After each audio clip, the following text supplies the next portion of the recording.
Brengsek memang ini Alfian Tanjung. Bisa-bisanya dia khutbah Jumat lalu memprovokasi umat, padahal harusnya khutbah Idul Adha itu diisi dengan nasihat-nasihat yang berkaitan dengan betul-betul full power agama, terutama soal bagaimana mengajak umat untuk senantiasa ikhlas, berjuang dan seterusnya.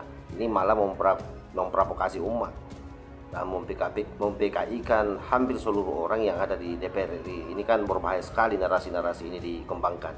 Untuk itu, sidang id yang berbahagia, kita sampai ke bagian kedua.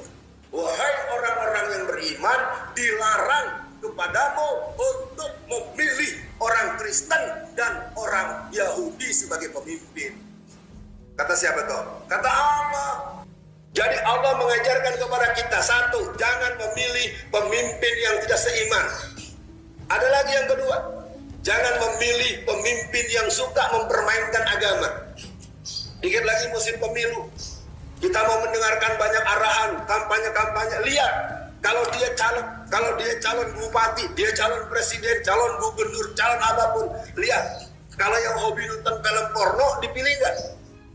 Bagus Ustadz, sumbangannya banyak buat Masjid Al-Mutakin.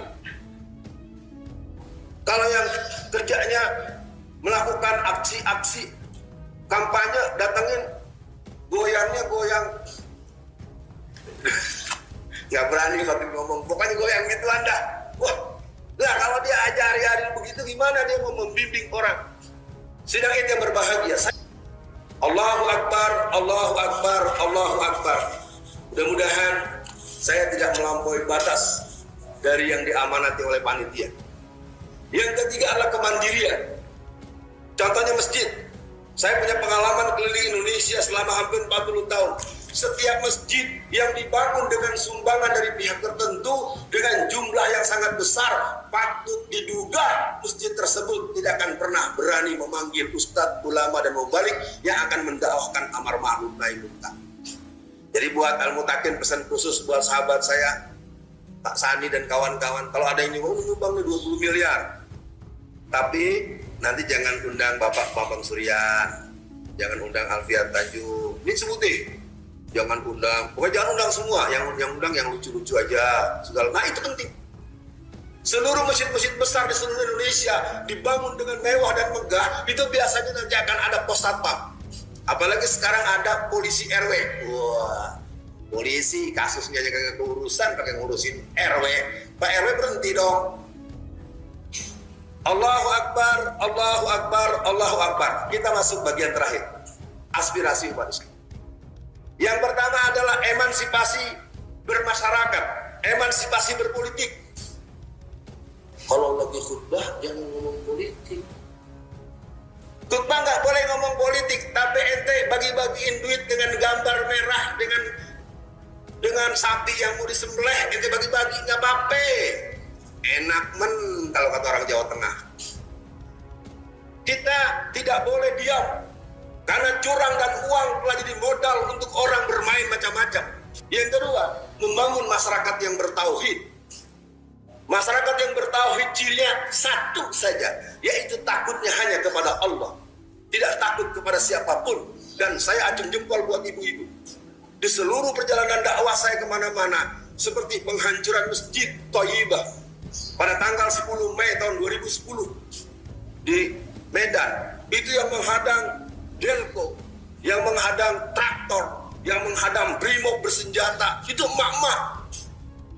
Jadi ibu-ibu adalah benteng. An-nisa imadul bilad, wa ma saluhatul bilad, wa ma fasadatul bilad.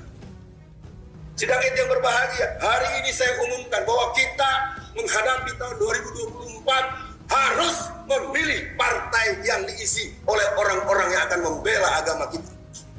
Jangan sekedar dikasih sembako, dikasih amplop, lo seneng sehari, sengsara 5 tahun. Ibu-ibu juga mulai begitu. Jangan pernah mau pilih orangnya, cari orangnya, pahami karakternya. Jangan seperti sekarang di DPR RI ada 200 lebih kader-kader PKI di dalam.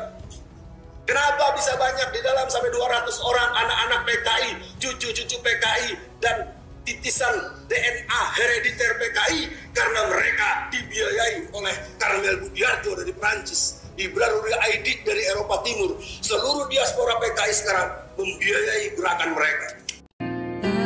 Tanahku yang ku cintai,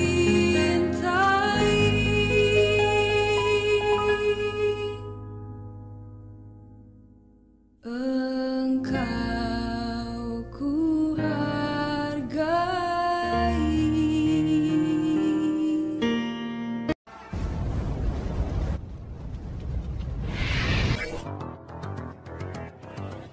Assalamualaikum warahmatullahi wabarakatuh. Om Swastiastu, Namo Buddhaya, salam kebajikan.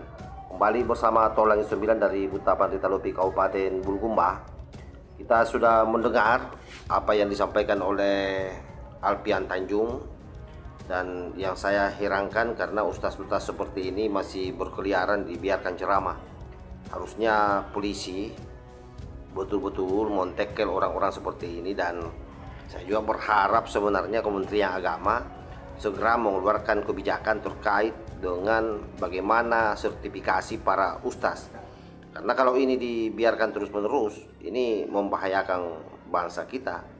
Saya kira banyak hal yang bisa dirusak atas kejadian ini, terutama saya kira soal bagaimana keamanan dan kenyamanan bangsa Indonesia, rakyat Indonesia yang kemudian dicidrai dengan provokasi-provokasi, menghasut, yang pada intinya saya kira adalah kembali kepada posisi awal, bagaimana negara kesatuan Republik Indonesia ini runtuh karena memang Alpian Tanjung ini memiliki agenda untuk bagaimana supaya negara kesatuan Republik Indonesia yang berasaskan Pancasila ini kemudian diganti dengan sistem khilafah, dan itu sudah bukan lagi rahasia umum. Makanya di awal saya bilang kenapa ini dibiarkan oleh pihak kepolisian, dan kenapa sampai hari ini juga Kemenak belum mengeluarkan aturannya terkait soal sertifikasi para penceramah, sehingga memang ustaz-ustaz yang berceramah itu yang memang betul-betul layak, yang memiliki pengetahuan yang mapan soal agama, tetapi tidak provokatif dan tidak hasut di masyarakat. Wallahul muwaffiq ila aqwamit thoriq. Wassalamualaikum warahmatullahi wabarakatuh.